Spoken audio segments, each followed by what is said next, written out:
If you could see your entire process laid out like a map, from start to finish, you'd probably be shocked by how much time is wasted. It's not the big problems that drain performance, it's the small, invisible ones hiding between steps. And that's exactly what today's topic, value stream mapping, helps you find. It's one of the most powerful tools in Lean and Six Sigma because it turns the invisible into the visible, showing you exactly where work slows down, stalls, or gets stuck. At its core, value stream mapping is a way to visualize how work flows through a process, from the moment a request enters the system to the moment a finished product or service is delivered. The goal is to identify which parts of the process actually add value and which parts don't. In plain English, value means something the customer would willingly pay for. Anything else, waiting, rework, extra steps, confusion, is waste. And if you're working toward your Six Sigma certification, learning to spot and eliminate waste is one of the most important skills you'll develop. Imagine a typical scenario, a mid-sized printing company that produces marketing materials for clients. Orders come in by email, and the process seems simple enough. Review the request, design the layout, print, and ship. But despite having a solid team and high-quality printers, deadlines keep slipping. The owner can't figure out why projects that should take 2 days often drag into 4 or 5. To solve the mystery, the company conducts a value stream mapping exercise. They gather a cross-functional team, people from design, production, shipping, and even sales, and together they map every single step of the process on a whiteboard. They note how long each task takes, how much waiting happens between steps, and how many times files get passed back and forth for review. What they discover is eye-opening. It turns out, the design team often waits hours or even days for final client approvals. Files bounce between departments multiple times because no one owns the final proofing step.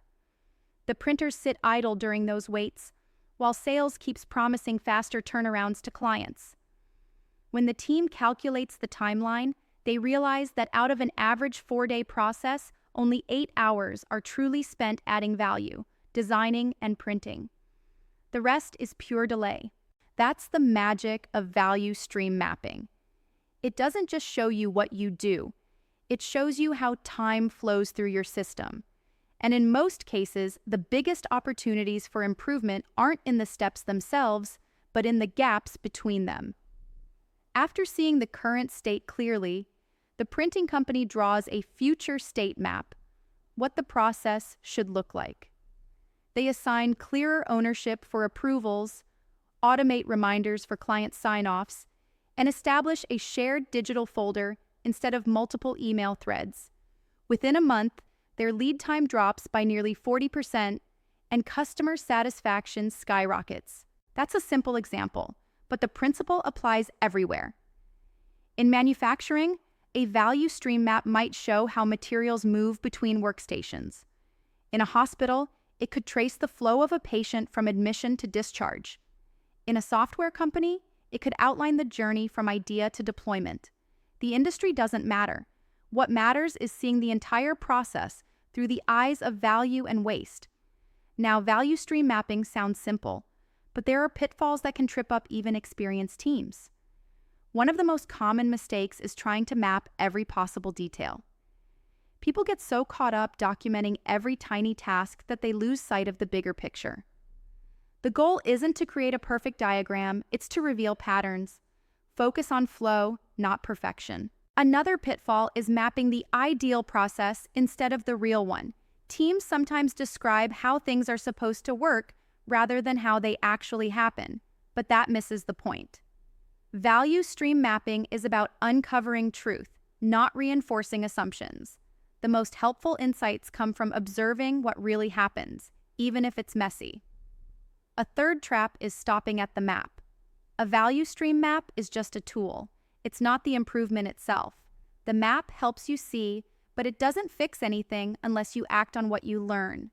After mapping the current state, the next step is to envision a future state and take small, concrete steps toward it. Otherwise, it's just a pretty drawing on a wall. There's also a human side to this process. Sometimes people resist value stream mapping because they think it's about blame. They worry that exposing inefficiencies means pointing fingers. But a good Six Sigma leader knows that's not the purpose. The goal isn't to find who's slow, it's to find where the system fails. People work within systems, and when systems are flawed, even great employees struggle. Value stream mapping helps fix systems so people can succeed. If you're pursuing a Six Sigma certification, you'll find that value stream mapping ties directly into the define and measure phases of the demake cycle. It's one of the best tools for scoping problems, identifying delays, and understanding how data connects to flow. It also introduces you to the concept of lead time versus process time. Lead time is the total duration from start to finish, including all the waiting. Process time is the actual hands-on work. The difference between them often shows your biggest opportunity for improvement. Let's take a service example to illustrate this. Imagine a bank processing loan applications. From the moment a customer submits the form to the moment they get an approval, the average lead time is 10 days. But when the team maps the process, they realize the actual time spent reviewing documents is less than 4 hours. The rest is waiting for signatures, approvals, and data verification. By simplifying approval chains and digitizing forms, they cut the total lead time in half without hiring anyone new. That's the power of seeing waste clearly.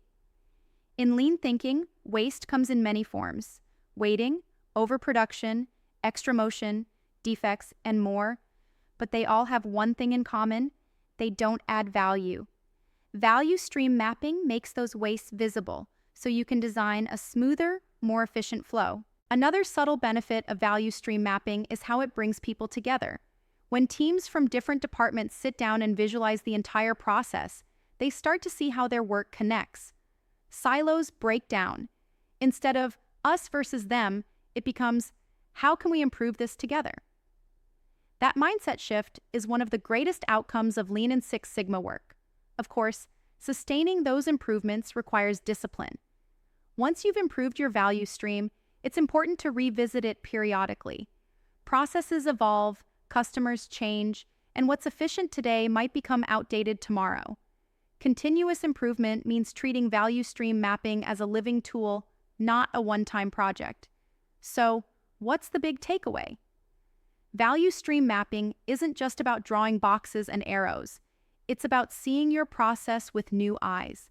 It gives you the clarity to pinpoint waste, the confidence to prioritize what matters, and the collaboration needed to make real change stick. Whether you're streamlining a factory floor, a hospital process, or a digital workflow, the principle is the same. You can't improve what you can't see. And once you see your process laid out clearly, improvement becomes inevitable. If you're on the path to earning your Six Sigma certification, start practicing this mindset. Don't just focus on fixing steps. Focus on improving flow. Because the moment you learn to see waste, you unlock the power to eliminate it. And that's when your process, your team, and your career truly start to move forward.